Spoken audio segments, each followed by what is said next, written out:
Alright, so today I'm going to show you how to install the front wheel bearings on a Chevy Silverado. And this application will go from a 99 to an 07 classic body style, anywhere from a Chevy Silverado to a GMC Sierra, Yukon XL or Suburban with the 2500 HD 8-lug pattern. And make sure you watch the video from start to finish. Enjoy, and thanks for watching.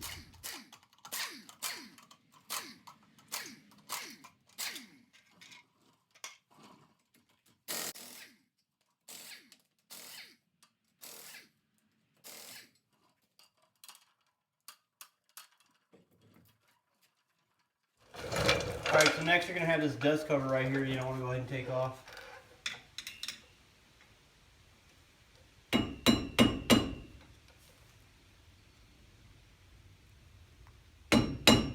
Alright, once you get that dust cover off right there, I'm going to be using a 36 millimeter to go ahead and basically break this this hub nut right here. Alright. So there it is right there. And then there'll be a washer right behind it. Alright, so next what you're going to do is go ahead and turn that wheel to the right. That way you can get access to the back like this. And we're going to go ahead and take off this whole caliper assembly right here.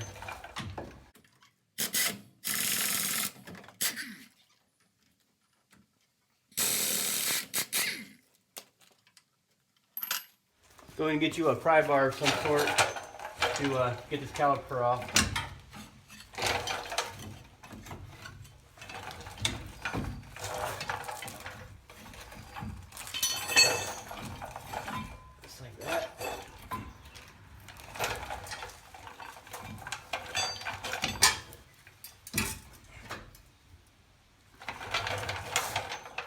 And then go ahead and take off this rotor.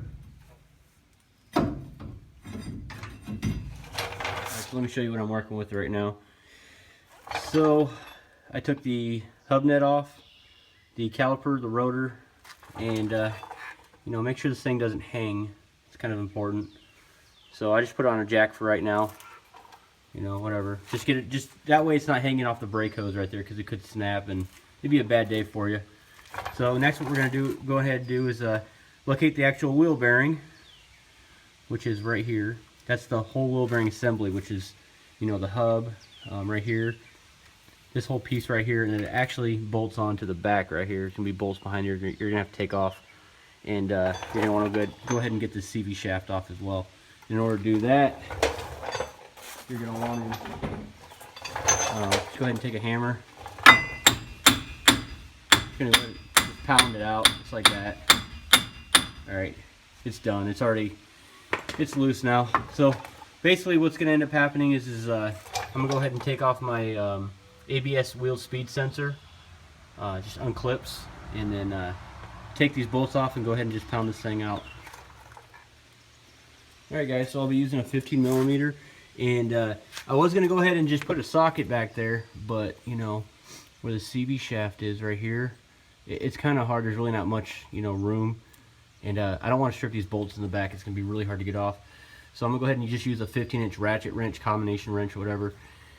And this might not be strong enough, so this is what I'm going to do. I'm going to use a cheater pipe. Let's say that's about a 25-inch cheater pipe. Just put it on the end of that wrench there. There we go. Breaks it nice and easily. That way you're not stripping anything. Alright guys, see that? So, I'm in the great state of Michigan. Everything is rusty and awesome to work with. PB blaster, and I would say a torch is going to be your best friend to get some of this stuff loose. So, but there's going to be 4 of these behind there. And as you can see, I went ahead and just unclipped the ABS wheel speed sensor right there. And watch my last video on this vehicle, because I did replace this ABS wheel speed sensor, because I thought that was the problem. You know, when the ABS would kick on, even though it wasn't wet outside when I hit the brakes. That wasn't the problem, so I wasted my money on that. So that's why I'm replacing both wheel bearings today. Just going to go ahead and just skip it right now, just get everything knocked out so I don't have to worry about it. There we go.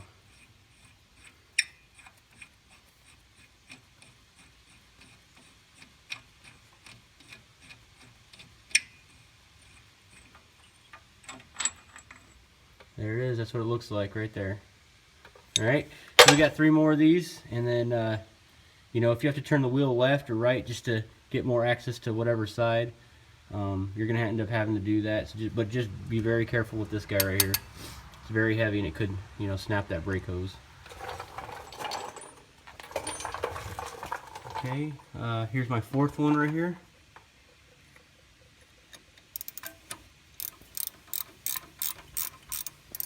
You can see that crack right there. It's already opened up, which is good.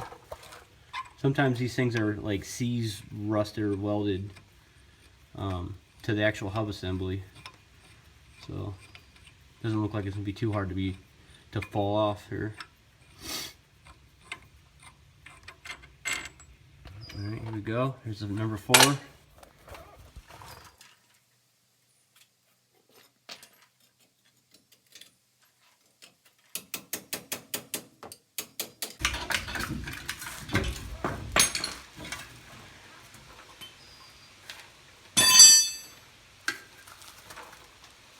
Alright, that wasn't too bad. And then right behind it, you're going to have this dust shield right here that you're going to want to go ahead and put back on here once you put the new wheel bearing on. Alright, so that's what it's going to look like with both of them off. Okay. And hey, that was pretty simple. Took me about 30 minutes to pull both wheel bearings, so it wasn't too bad. Make sure that before you put the new part on, clean the surface up pretty good. I'm just using some AutoZone brake cleaner, you know, just right, guys. Here's the old part right here on the top, new part right here, and make sure that it comes with the wheel speed sensor. So you're gonna have these little metal splines right here. They're gonna mate up, and if you look in the inside, same deal. So just make sure that you match them up correctly and you get it back in there.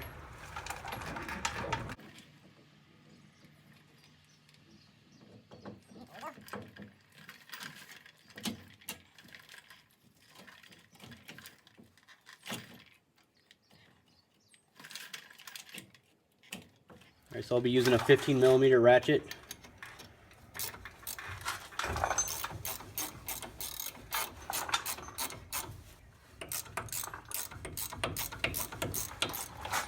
Alright, don't forget that washer right there and your 34mm hub nut.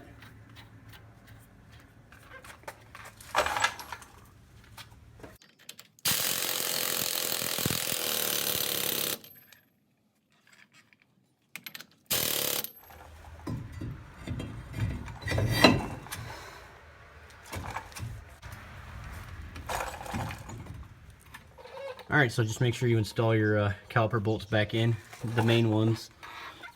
And let's see here. I want to go back here as well. That's going to go in there. Just make sure that you line this up.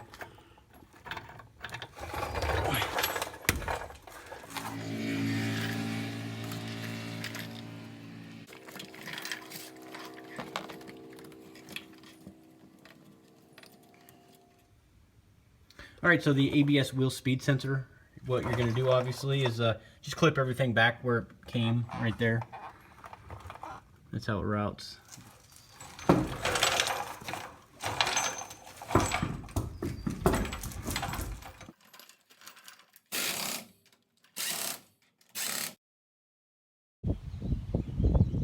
Alright, so I hope this video helped you out. If you have any questions, please make sure you drop a like, comment. I'll make sure I get back with you. And this, I would say, took me about 2.5 hours from start to finish, and I paid a little under $100 for the front wheel bearings. That was about it. So, you know, doing this job yourself is a whole lot cheaper and a lot easier, and bought the parts off eBay. But other than that, hey, thanks for watching, and don't forget to subscribe.